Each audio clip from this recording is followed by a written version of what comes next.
this second event on the Inequality Conversations. We are very happy that Mr. Vishwanthan, who is a senior fellow at Management Bangalore, our esteemed colleague at the Center for Public Policy, has agreed to give a talk on his reflections on the taxation policy. Mr. Vishwanthan used to be the Deputy Governor of Reserve Bank of India, and he's now with the Center for Public Policy. We are very fortunate that he's joined us and he's agreed to give this talk. Thanks a lot, Mr. Vishwanthan, for joining us, and over to you for the talk. We will take, as a matter of housekeeping, we'll take all questions for those who are watching on YouTube. Please mail your questions to cpp@iimb.ac.in, and our team will forward those questions to us, and we'll ask that to Mr. Vishwanthan. You can ask those questions at any point in time. We have disabled comments. And for those who are joining on Zoom, you can ask the questions on chat. So that's the basic housekeeping. Mr. Vishwanthan, over to you. Thank you very much. Yes, thanks, Professor Ram, for this action. I think I give it a good place to be able to express my report on inequality with specific reference to taxation policy. So this report, this presentation is largely sourced on the World Inequality Report,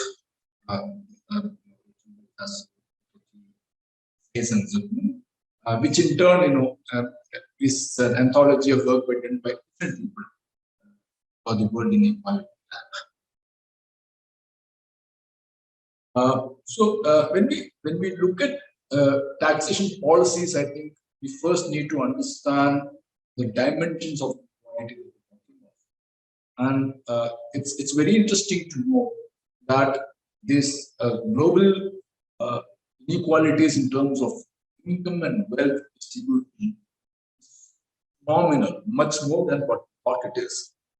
So the report kind of uses fundamentally a ratio of how much income the top 10% in a country get, as opposed to how much percent of the national income that the bottom 50% get.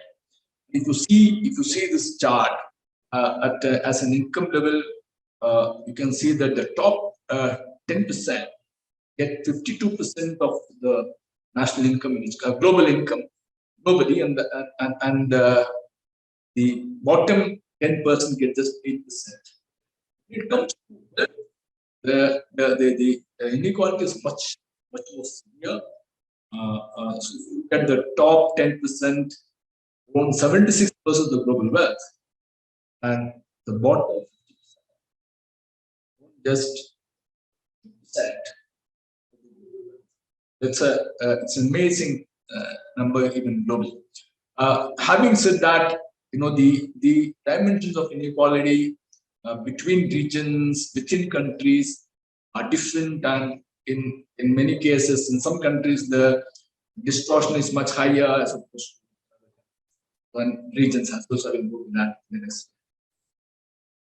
So, if you look at how the national income and wealth, is distributed on a purchasing power parity, in purchasing power parity terms, look at the full population globally as an average income on a PPE base of 16,700 million euros per 16,700 euros per year, and average wealth per adult is 72,900. But when it comes to how it is distributed, the top 10% get 87,200 euros. The bottom 50% gets 2,800 euros as annual income. You can see the kind of disparity between the bottom 50% and the top 10%. Similarly, when it comes to wealth,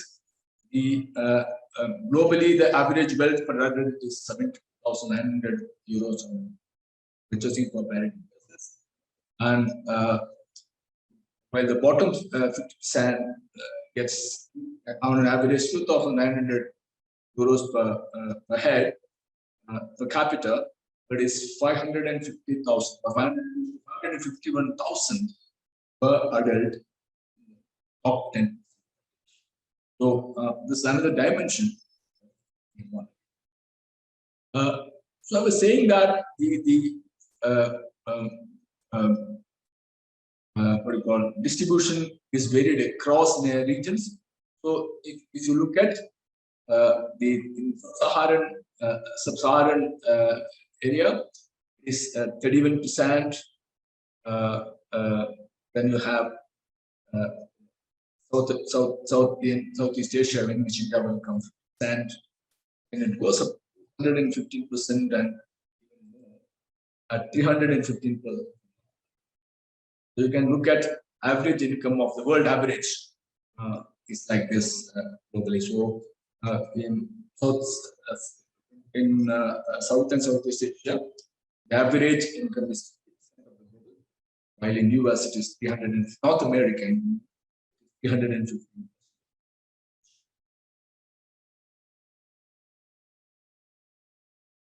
It is the disparity is even greater if you look at how the it is. So you have the sub-Saharan Africa average wealth being 17% of the global, while it is 390% global average in North America. South and Asia 40%.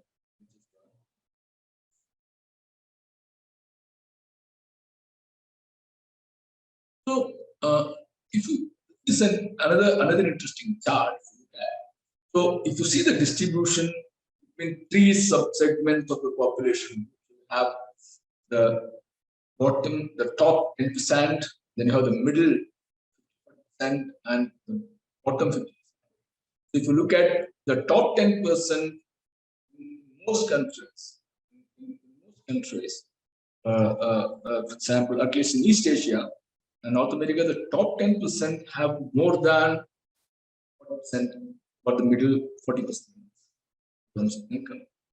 In Europe, it's a little better distributed because the middle income accounts for more than the top 10%, which is why the distributive what do you call it, equality is better in Europe also. So if you go to Southeast Asia, South and Southeast Asia, you can see that the top 10% get close to 55 to 56% of the income, while it's about 12% when it comes to the top bottom. So bottom 50% is 10%, 12% of income, when the top 50%, and the top 10% they get. And its the disparity is even higher.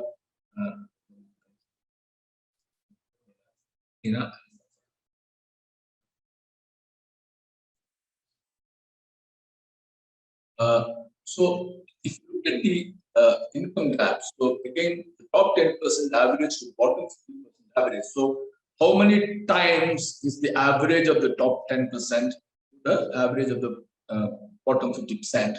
In Europe, it is 10 times. In East Asia, it is 16. Russia and Central Asia is 16. South and Southeast Asia is 22, and I think India is just about. That's where India is as well. I don't know India. I will. So if you look at again, the disparity is highest in terms of the multiples of the average income of multiples of the income of the top 10%, 50%, highest in 32, lowest at 10 for Europe. The US in North America.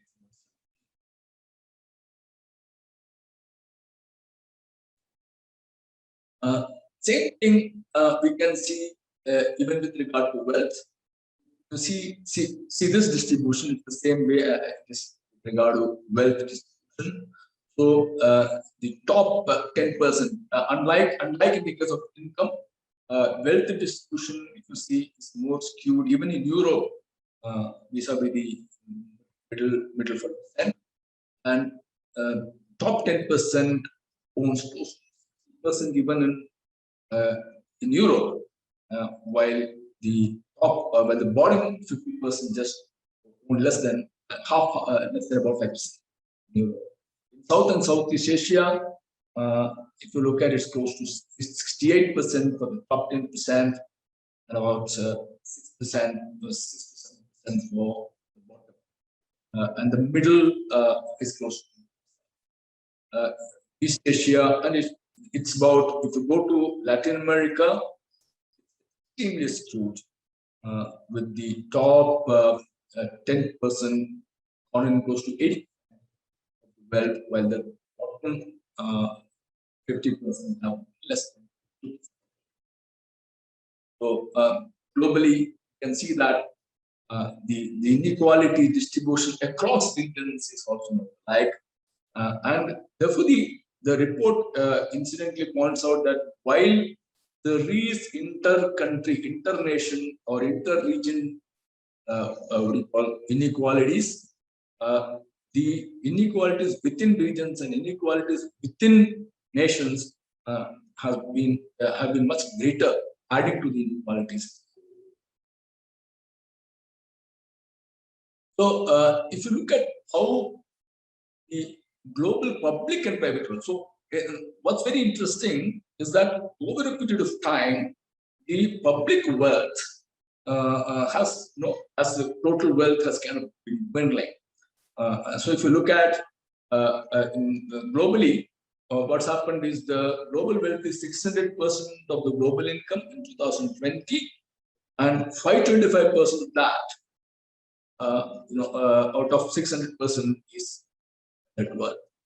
It means only 75% of global income is with the public, is the government public wealth. That means wealth is moving from public hands, has been always moving towards private hands.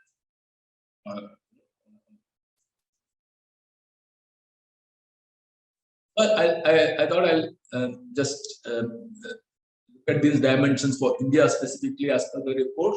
So if you look at in India, the average, this all are PPE terms, per PPE terms. So you have India, the average income is 7,400 euro per head, adult population, and the bottom 50% have an average of 2,000 euro, and the top 10% of 2,500. And if you look at the income gap between the top 10% to the bottom 50%, it is 22 times. So as I said, in South and Southeast Asia as a region, it's 22 times. That's the way it is for India as well. And as I said earlier, there are countries where it's about 1:10, and there are countries where it is 1:31, 1:30 countries. So India is somewhere closer to more inequality. And how this has been panning out over a period of time between 1900 to 2021, the report tracks how the income shares of the top 10% and bottom 50% has been trending in India. So if one looks at you can see that between up to 1960 or even 1980, there was some the private bottom 50's average income and the top 10's average income was kind of converging, and then it started moving away. Well, I think in the last 5-6 years is on the same list. And what the report kind of identifies is that the impact of COVID has been much more severe on the lower income strata, which is obvious, and it's been across the world. So that's a trend that India has.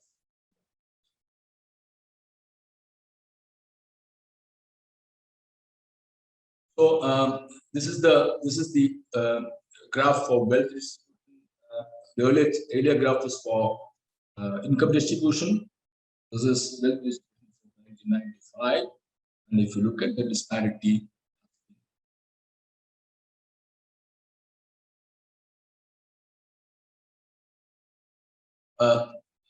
So, so when I want to segue into taxation and redistribution, because if there is inequality, at least within nations, one of the ways to deal with that is through policies, taxation, distribution.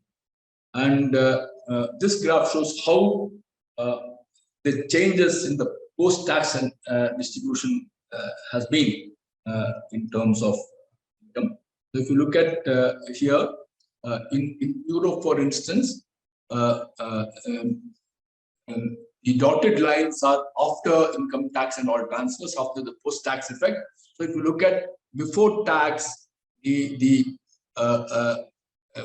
higher top 10 accounted for, average top 10 account for close to 10 times of the bottom 10, come down to about 7 post-tax. So the tax policy has been, taxation and distribution policy has been reduced to alter the difference or reduce the income inequality between those in the top 10% and the bottom 50%.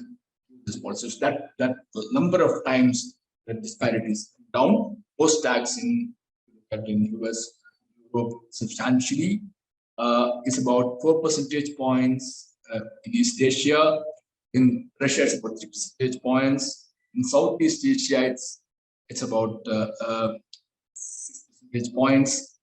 Latin America is much lesser. So where the dotted line, the difference between, there's a bigger difference between the solid line and the dotted line. To the it means that the post-tax distribution has facilitated reduction in inequalities. And greater the difference, greater the redistribution. So that is what we see here, and it's much evident that while even otherwise the income distribution was much more equal in Europe, post-tax impact has been even greater, bringing it something like 7 times. So this is what the taxation policies can do. And taxation, it means 2 things. One, you tax the people in the higher income bracket or people with greater wealth, and actually use that tax to transfer benefits in the form of social security schemes, pensions, etc., to people in the lower income bracket, and that is where the taxation policy.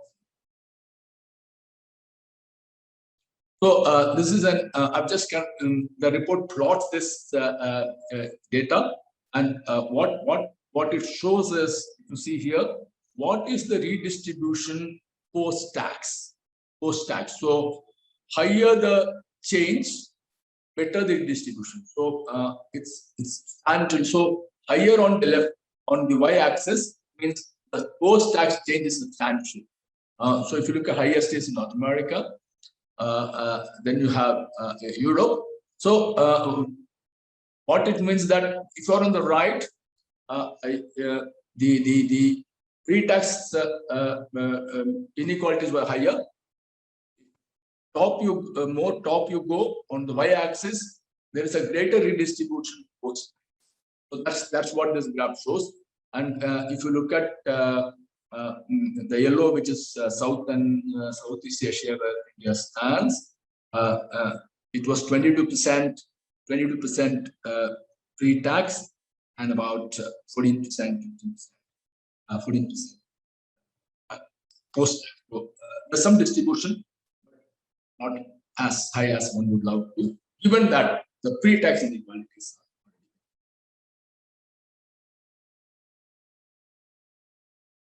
So this again kind of plots this data in a different form.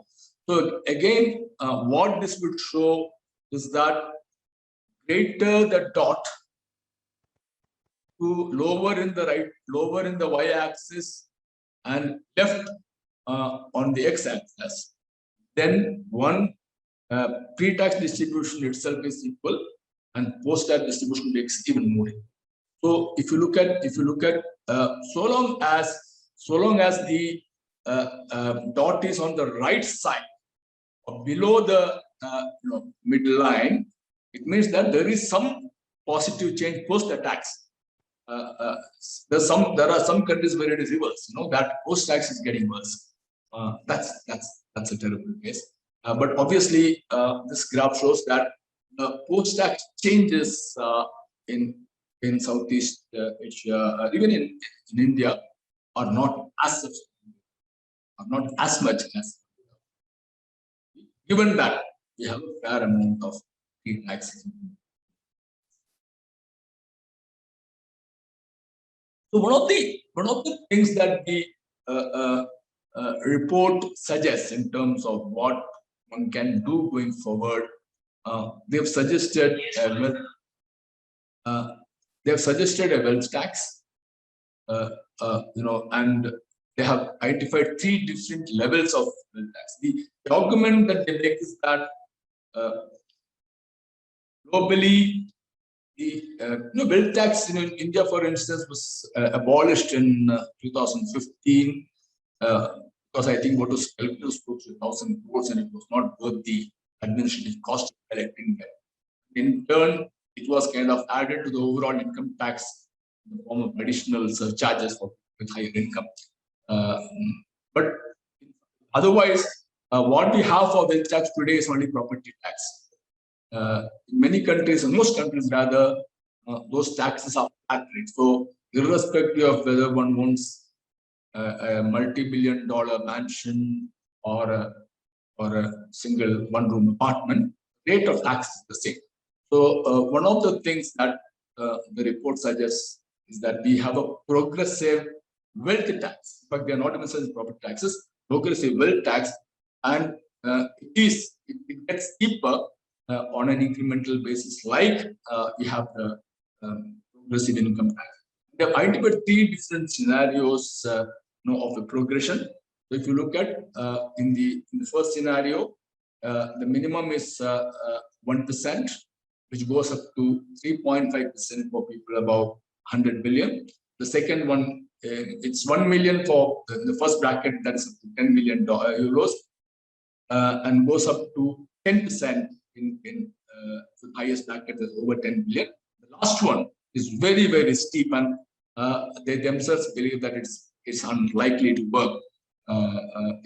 And there, what happens is that income wealth over 100 billion gets taxed 90%, which means it only means that in the second year there won't be a person with above 100 billion, so it gets taxed on a progressive basis. So they believe that it is unlikely to be working. So the more possible range that is the middle one, progressively going from.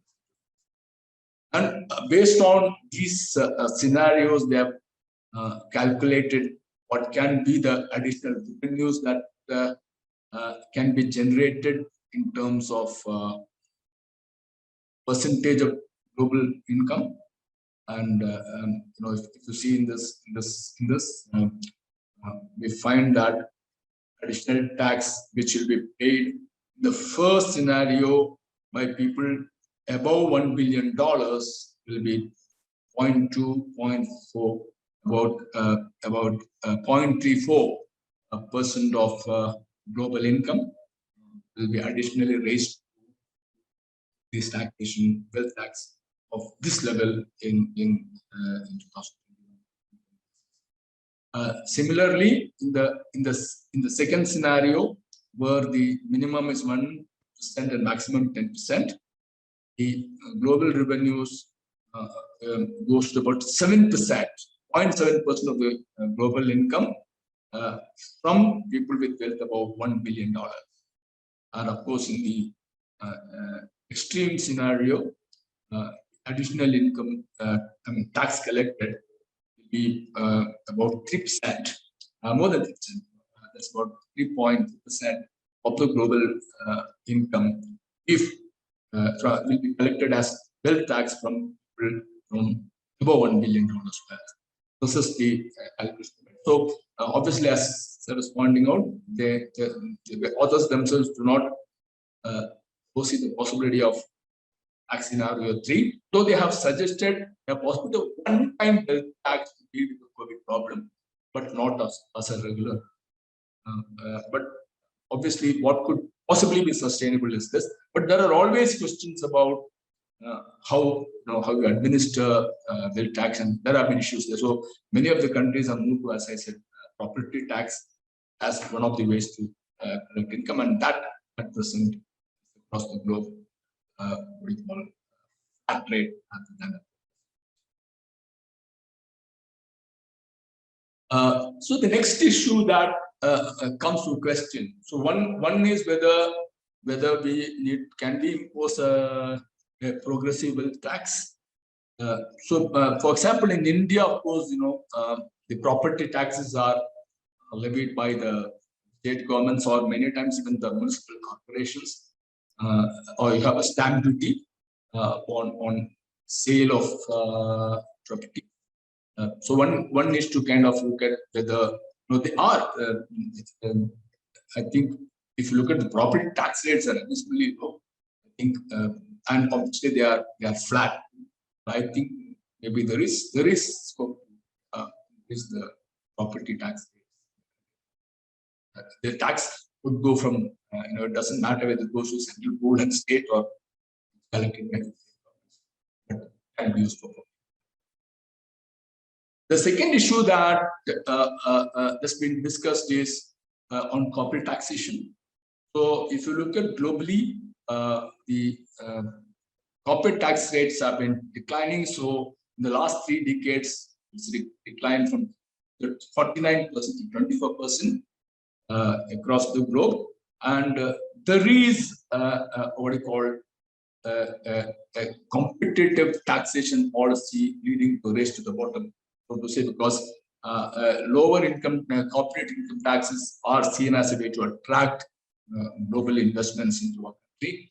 And the fundamental principle behind lower corporate tax is that tax rates is that it will result in higher investment. The businesses will earn a better profit, which they will be in a place to invest further, creating employment. One of the things that the report, of course, is based on the principle of trickle-down policy of economic growth, which means that when there is an overall economic growth, the growth trickles down to everybody and it improves the quality of life of everyone. But what the report finds is that it's not necessarily so.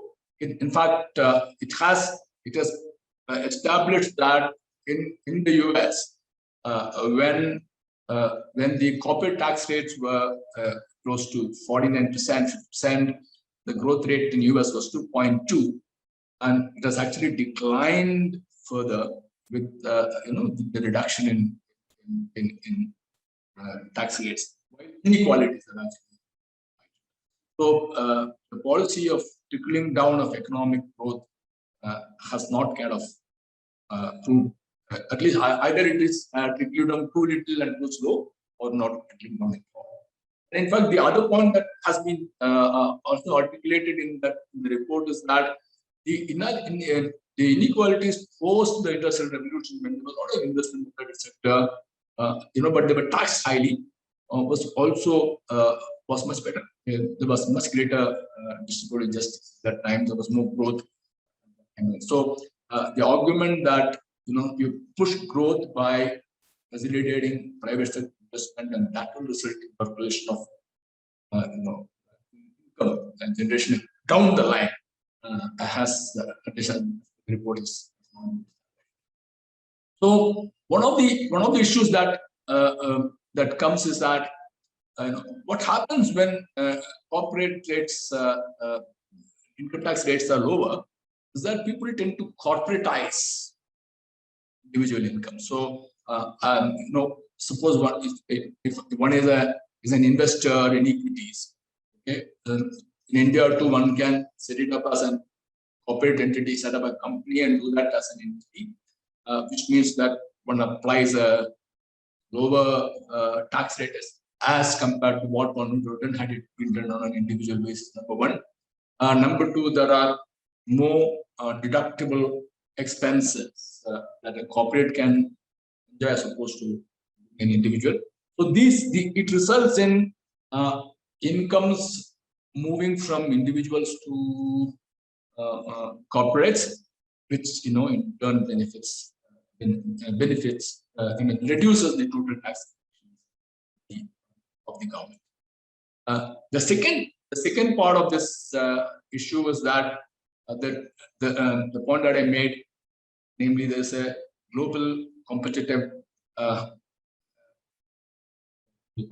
reduction in corporate tax to attract investments, and there's this talk about a minimum tax on multinational profits to ensure that the tax lower tax is not the only basis on which multinationals shift their profits to low tax groups. So what happens is that globally there is discussion on a minimum tax on corporates, and the talks are ranging between how much it should be, 15%, one, and then another thought is on 25%.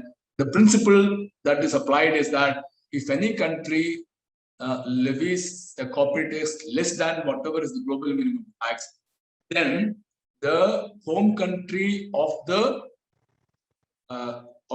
multinational can tax the difference between the income tax rate applied in that country and the minimum global tax that is agreed.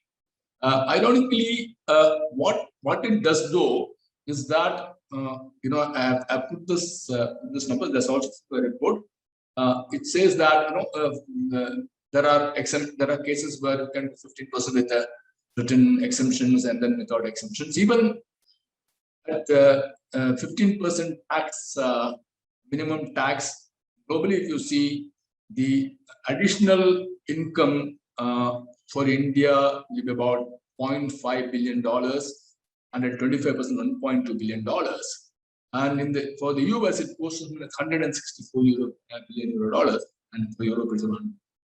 So what it means is that again it will result in greater revenue. Of course, India is gaining, but it results in greater revenue for the relatively larger country. I mean, richer countries which are home to most of the money.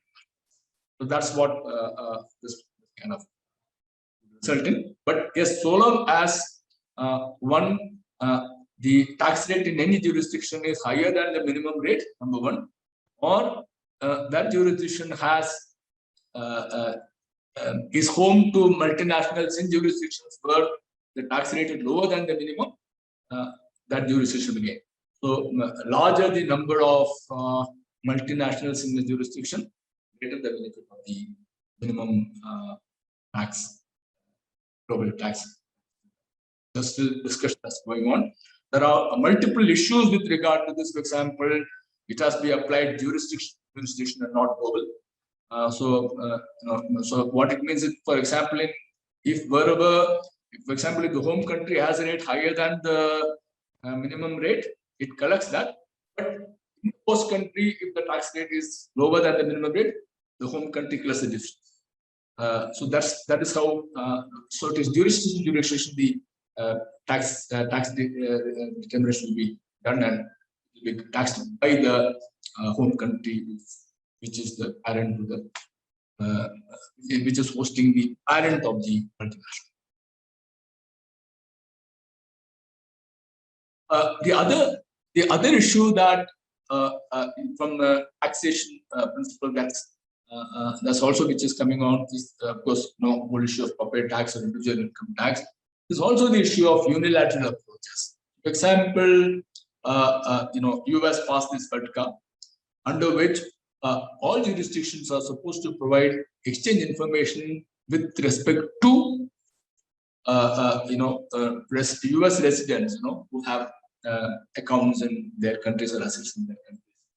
And the issue again with the unilateral approach, one, the report talks of the FATCA resulting in the CRS, which the US Euro system put in place.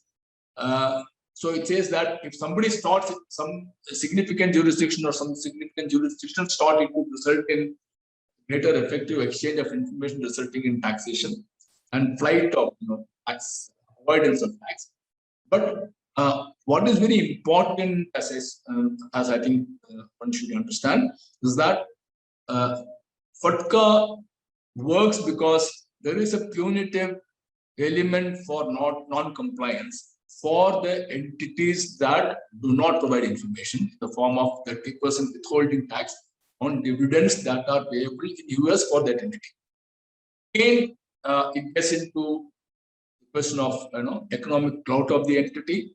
So if you look at the US has not been part of the CRS, the Euro system, while many European countries have become part of FATCA, because US lot of their businesses are running in US, and the punitive impact of FATCA is clear on that. So while unilateral approaches can work, but I think it's important to understand that it will work for the jurisdiction, because it effectively FATCA is an extra jurisdictional, extraterritorial jurisdiction that the Act is having, and for that I think one need global economic cloud to work. That's a question we need to answer, whether it can work for all jurisdictions. And as I said, even CRS, which is an arrangement with Europe, US is not. So before I kind of close off, I thought I'll just look at how this is from the budget documents. Up till what I said now is from the World Inequality Report. So if you look at the latest tax budget proposals, this is again from the budget document summary. If you look at the tax revenues are close to 60% of the income of the receipts of government, of which 30% are corporate and income tax, that is direct tax. Another 30% is indirect tax. The larger economic principle understanding is that by nature, indirect taxes are more regressive because it applies to everybody equally, while direct taxes tax the richer. So the other way, one of the ways is, so one needs to kind of look at how to increase the share of direct taxes, number one. Number two is also if then there is a large element of indirect taxes in the tax revenue, then the expenditure part of that becomes important. There must be much more redistributive justice that one does through the expenditure part of the budget. And if you look at in this, the distribution is, as per the budget documents, is like this, about 9% for centrally sponsored schemes. There's a fair amount of there's another central sector schemes. These are all of course programs for capital enhancement. And there are transfers to state governments. There are shares of states in taxes. That's about 70%. But if you look at, there's a fair amount of 20% of expenses that is going towards interest payments. And if you go to one goes to the previous slide, you see here we have 35% of the that is spent comes from borrowings and liabilities. So I think it's important if you look at therefore that if we want to reduce this, we need to do two things. We have to raise income from taxes, and then we need to ensure that more money is spent on activities on schemes that will result in greater redistributive justice of reaching income to the people in the lower.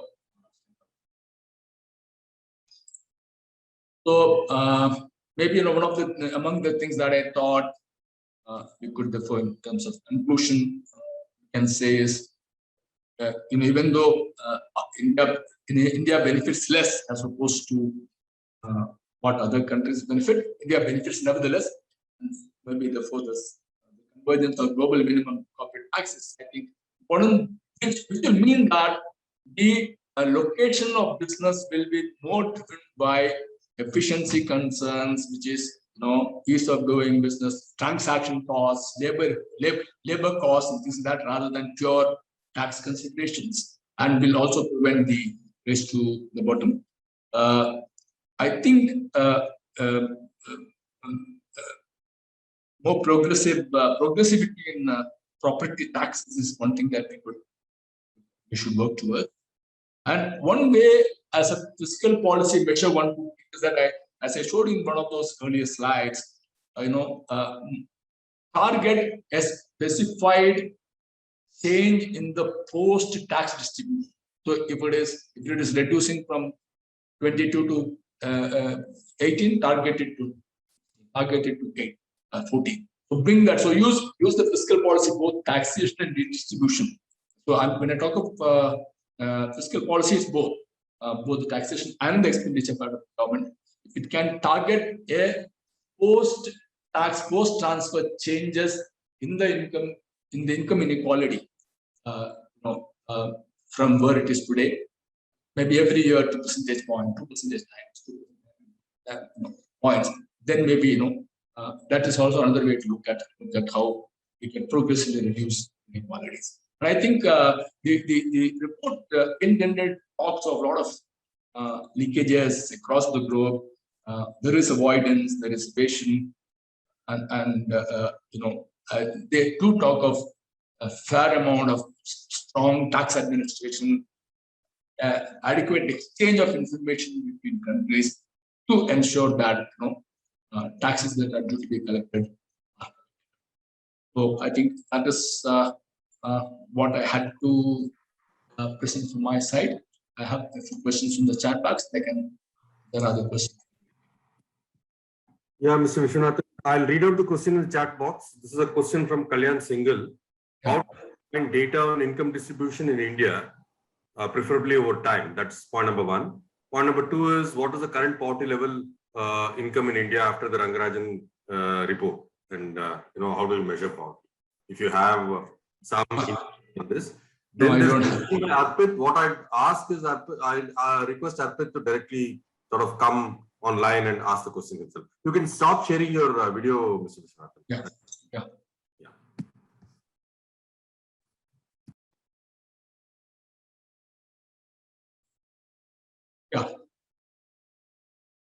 I'll read the question.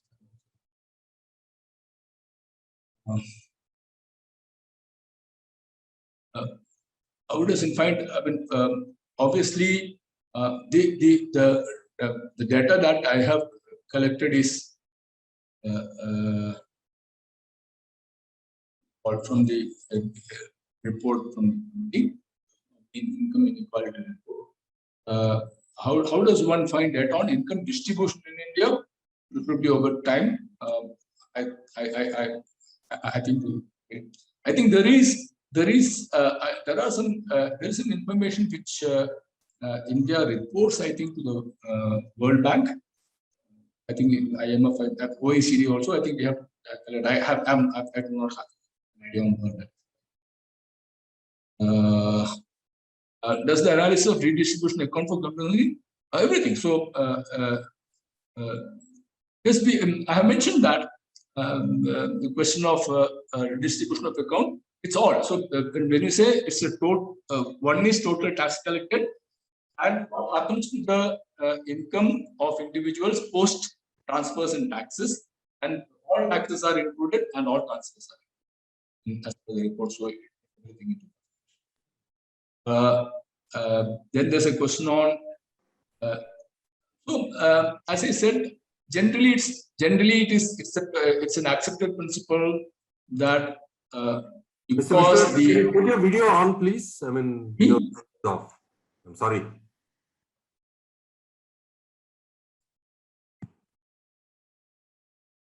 Yeah, thank you. So the point I was saying,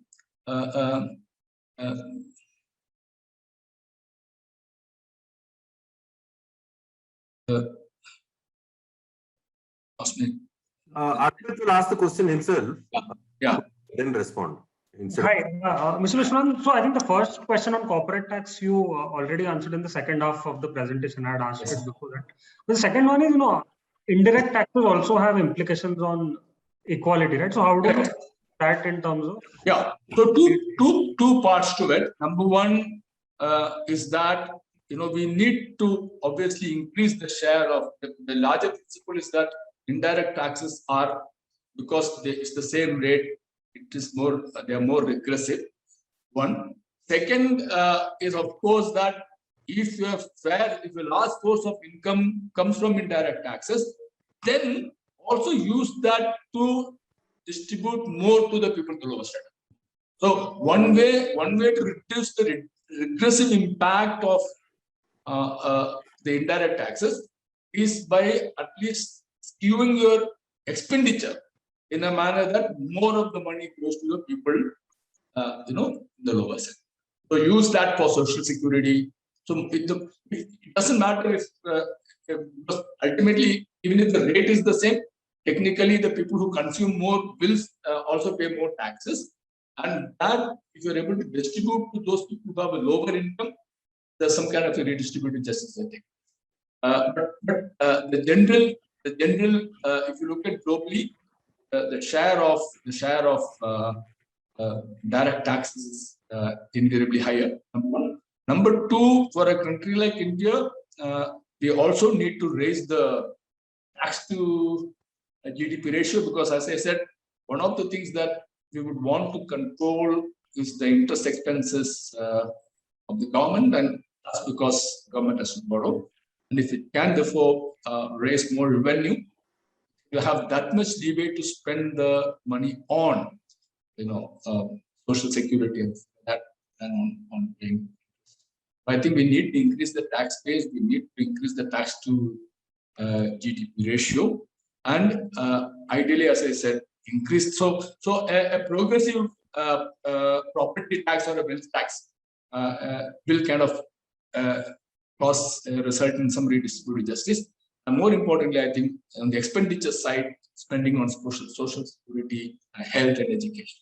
That's where the government should. Mr. Vishwanthan, I have, since there are no other questions, I have some questions. So let me sort of, is there any hand that's going up? No, there's nothing that's gone up. So one is this report does not talk about inheritance tax. Wealth tax is a stock tax. Inheritance is at least an intergenerational transfer, right? What is your view on inheritance taxes? Particularly in a country like India. Do you think it is a feasible tax? Should we look at it? Will it materially change anything at all? And what should be the levels of taxation in this tax? Yeah, one of course is inheritance is one way of looking at it is a transfer. Globally, of course, it is. I've not seen the report taxation of that kind, but inheritance can be seen as a transfer. Then you apply a duty on the transfer, but it's not something that at least has been practiced globally. At least I didn't see that in the report. We can think, but I think one way to look at it is you can make it progressive and say that where it's above X amount, maybe some tax that can be levied. But the question that arises is will that come within the rights of the center? So in India, you have also those issues of whether it is within the powers of the center or within the powers of the state. But yes, if you can treat inheritance as a transfer between the original and the inheritor, then it's a transaction that one can do. But there are not many examples.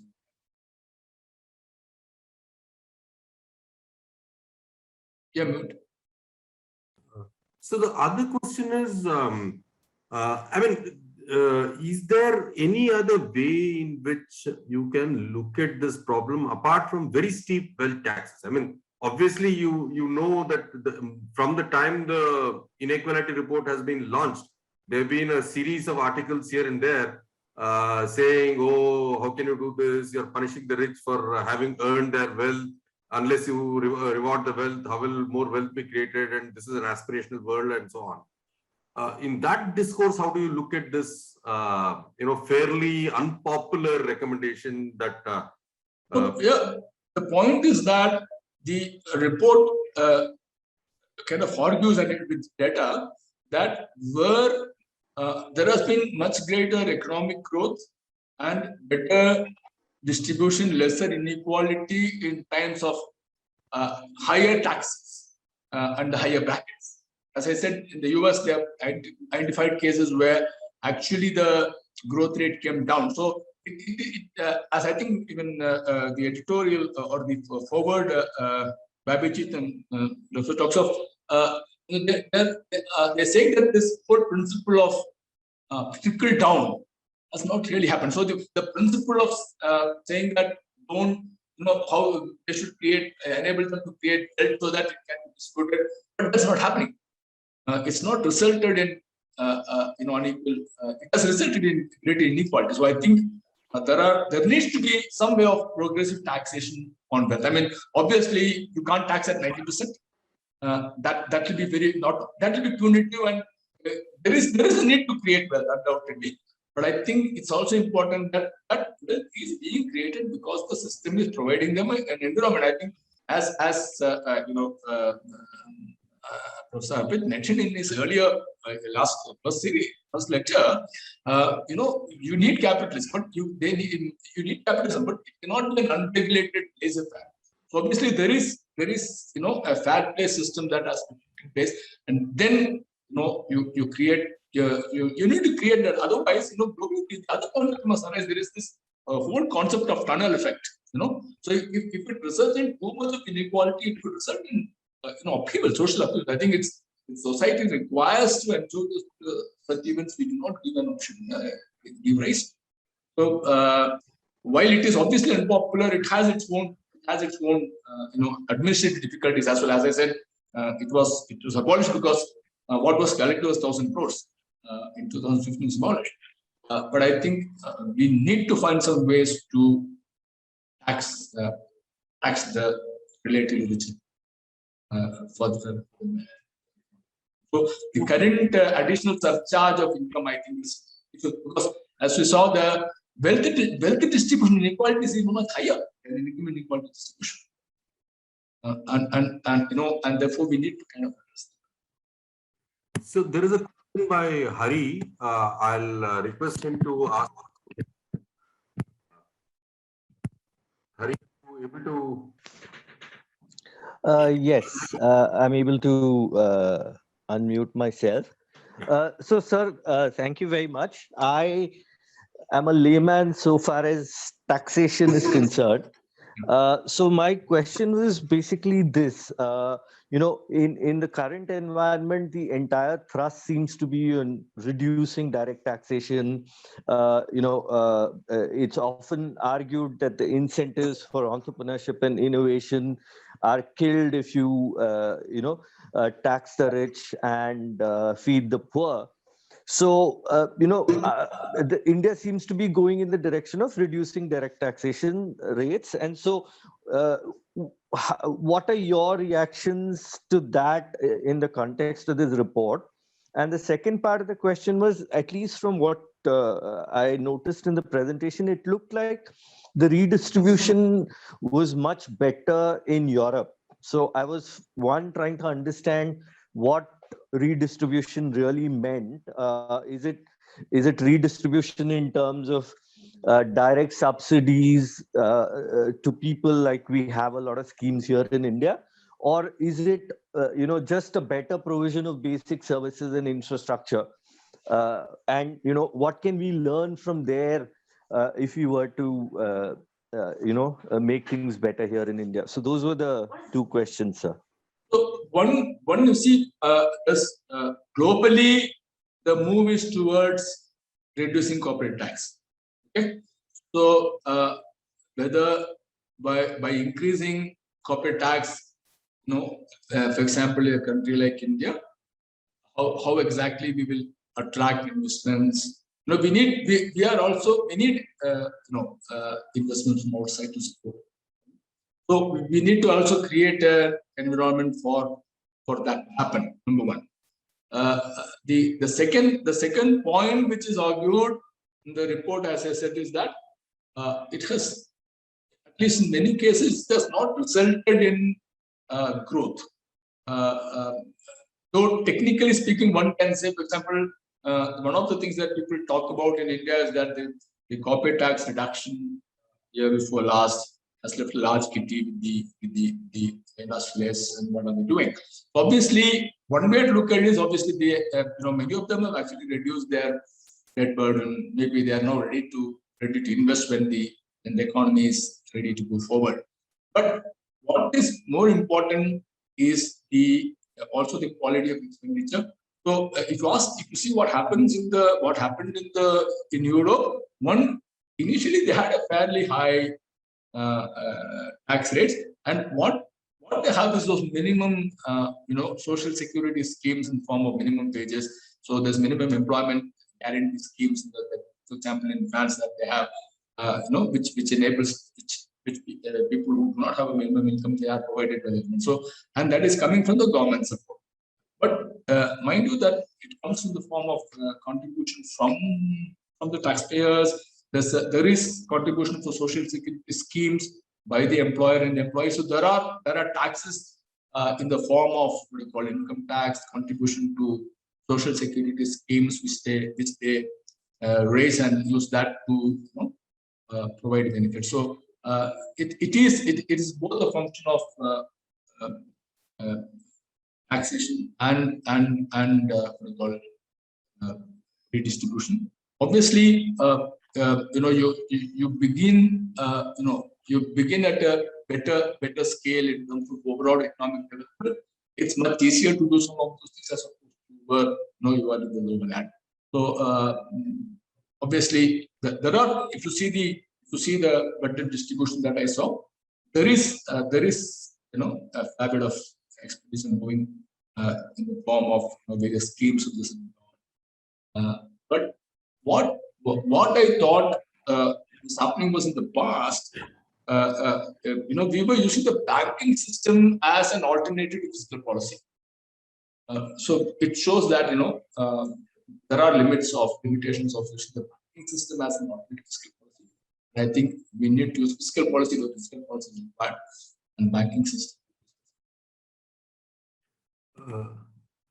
So, Mr. Vishwanthan, obviously, if you are doing taxation, one of the let's say indirect tax, and you said if indirect tax goes up, the only way that can be compensated is more effective redistribution, right? Now, if we were to think of effective redistribution, we have seen multiple initiatives in the last 10 to 15 years, which includes right to food, the MGNREGA, pensions, universal basic income is being talked about, Kisan Kalyan, Kisan Samman Yojana, and so on.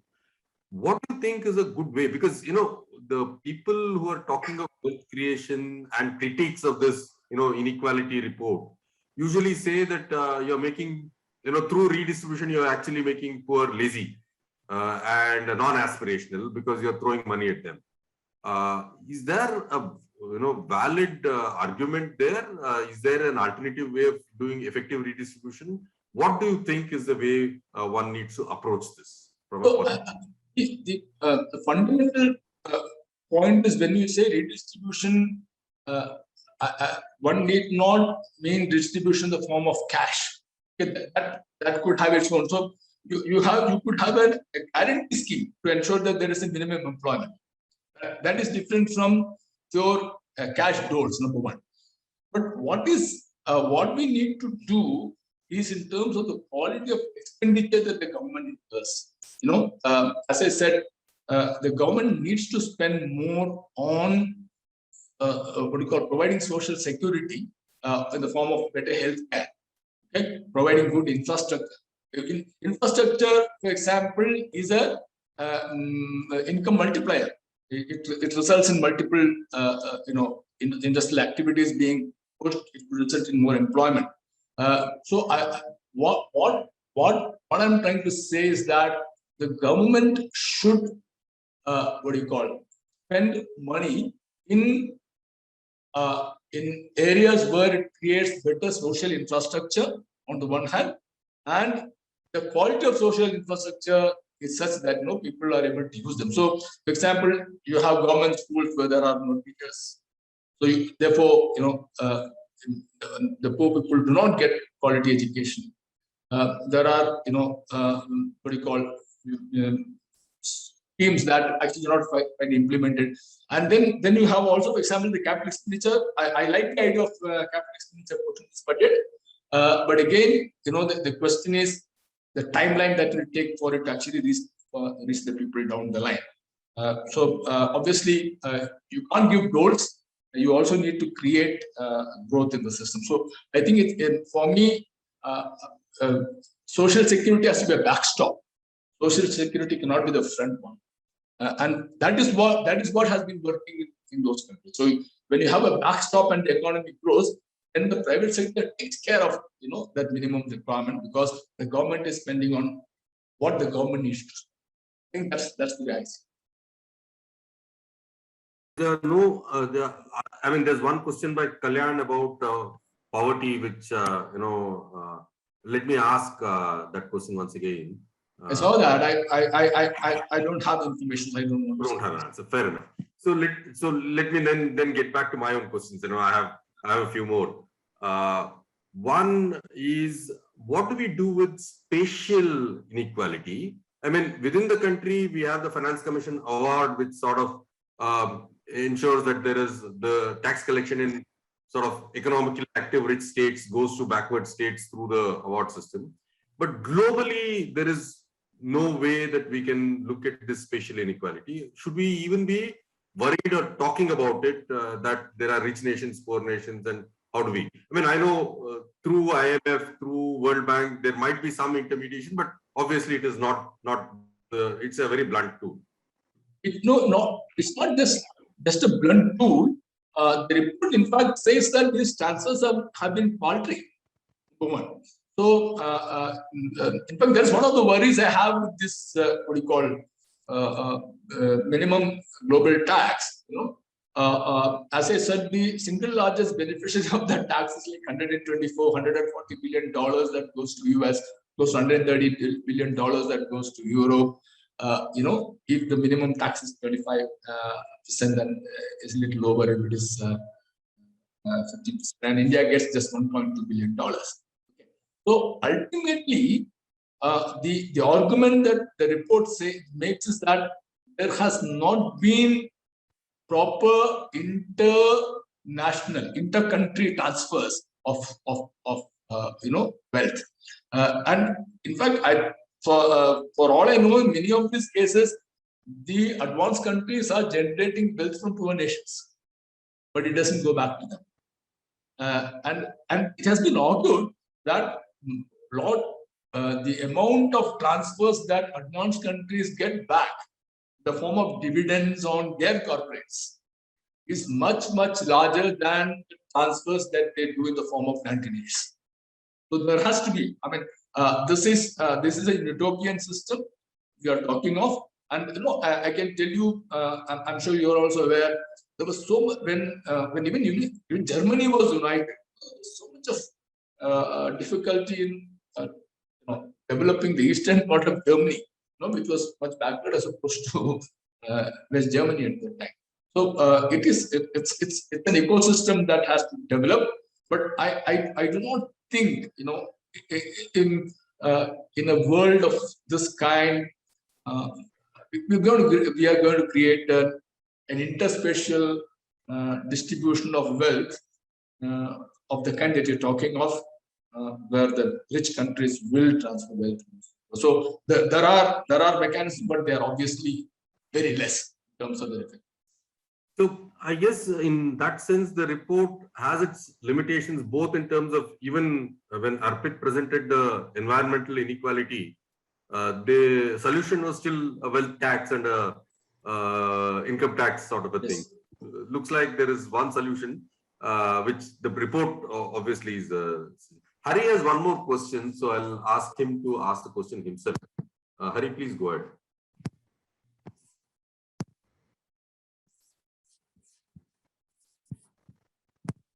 Hari? Yes, sir.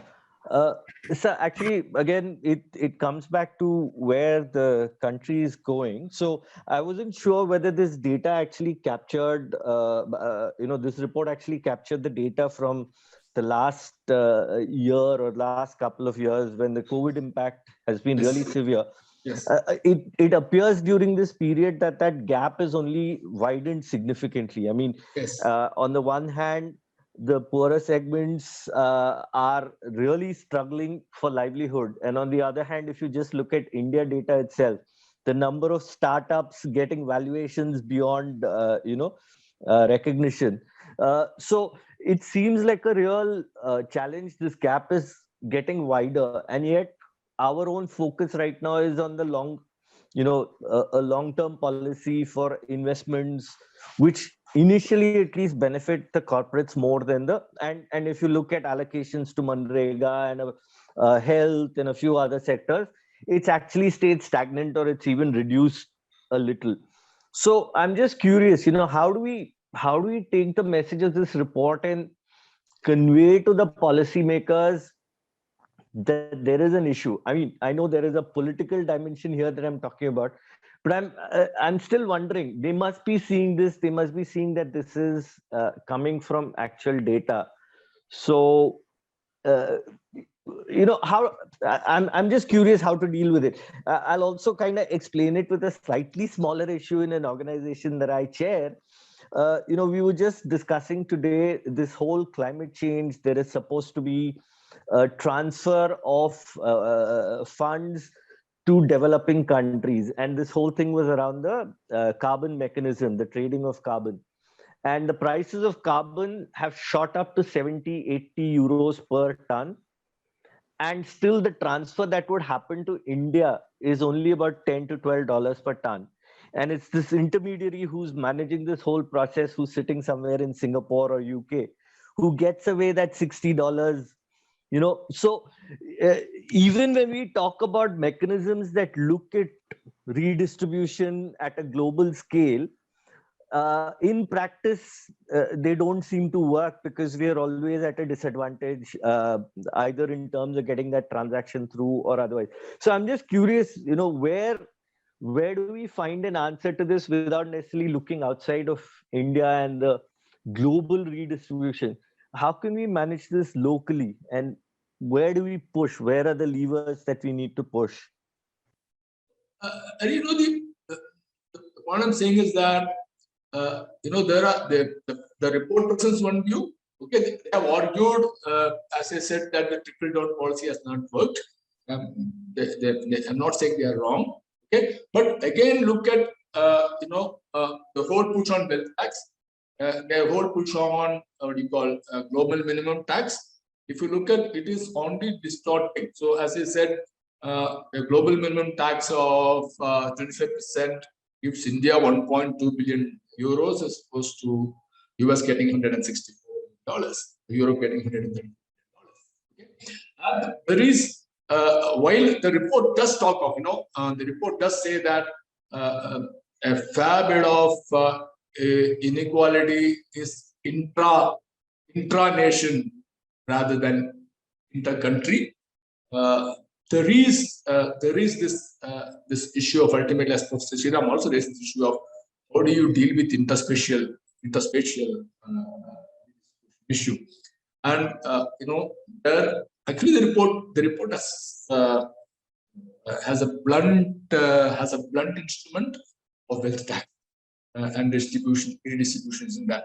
And just to answer your COVID question, in fact, they have suggested the report of one-time wealth tax. To just raise resources to transfer to the that's what the report has. But I think the choices are it's not you just can't have a one-way street answer to many of these questions. Some things work in particular way, some don't work in a particular way. But India as a country also needs investment. So the way to look at it is, we obviously, as I said, we need to raise our tax base. We have a fairly low tax to GDP ratio. We need to raise taxes which can obviously enable, government to have a better say on how much it is. Because we are close to 20% as per the budget. So that's something. Bring down. So, Mr. Vishwanthan, my last question. This is, what do you think of privatization of redistribution? What do I mean by that?